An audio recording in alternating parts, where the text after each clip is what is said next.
Employment तो एक बहुत प्रॉब्लम है और वुमेन एजुकेशन बहुत ज्यादा चाहिए मैडम।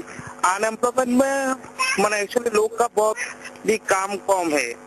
अनएम्प्लॉयमेंट माने बहुत लोग का कोई एक्चुअली हमारा साउथ त्रिपुरा तो रूरल एरिया है, कोई इंडस्ट्री कोई एम्प्लॉयमेंट का अपॉर्चुनिटी बहुत कम है मैडम। एजुकेशन को अभी ठीक ठाक चल रहा है एजुकेशन, बट ट्राइबल एरिया में एजुकेशन का लिए और भी ज्यादा टीचर्स और भी ये टीचर्स चाहिए, इससे बहुत प्रॉब्लम है।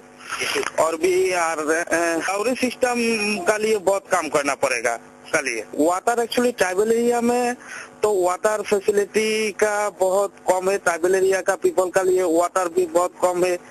बहुत दूर से लोग जाना पड़ेगा, दूर से लोग वाटर का लिए कलेक्ट करना बहुत मुश्किल है लोगों का। जगह जगह पर वाटर फैसिलिटी बहुत लोगों का कम है।